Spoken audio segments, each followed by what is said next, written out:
Patrick. Bonjour Corinne.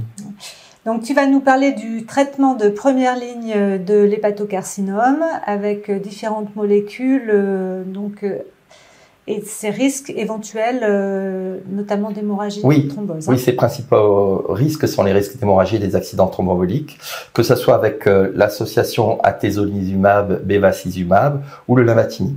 On sait que l'association atezo-beva est supérieure au sorafénib, elle est passée en première ligne. D'ailleurs, c'était l'étude pilote IMbrave 150 qui montrait une augmentation du taux de saignement et d'accidents thromboemboliques dans ce bras. Et l'alternative actuelle de cette première ligne, c'est le lenvatinib, qui a démontré aussi sa supériorité du sorafénib. Cependant, les données au niveau de ces deux lignes, en termes d'innocuité, font défaut.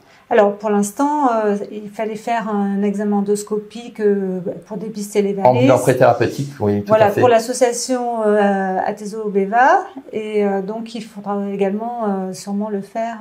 Tu vas nous dire, est-ce qu'il faut faire de la prévention pour le lenvatinib?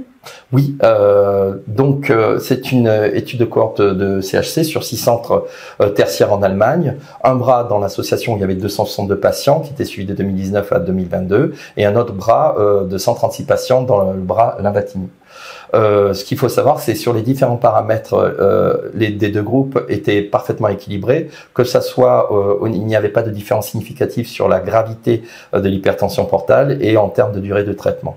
Les résultats confirme qu'il existe des épisodes de saignement. Dans le bras où il y a l'association, il y avait 17% de complications d'hémorragie, donc 10 ruptures de varices œsophagiennes. Et dans le bras lenvatinib, c'était 11% avec 5 ruptures de varices œsophagiennes. Par contre, il n'y avait pas de différence significative de ces deux bras.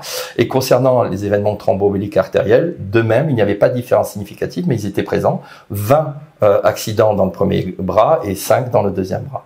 Donc, ce que l'on peut dire, c'est que il existe bien des complications en type d'hémorragie ou d'accident thromboembolique, mais on ne peut pas, au vu de cette étude, choisir sur l'argument de l'innocuité. Tout à fait. Mais par contre, voilà, il faut prévenir et penser à dépister les varices dans les deux groupes, mais c'est pas un critère de choix pour ces molécules. Très bien. Oui.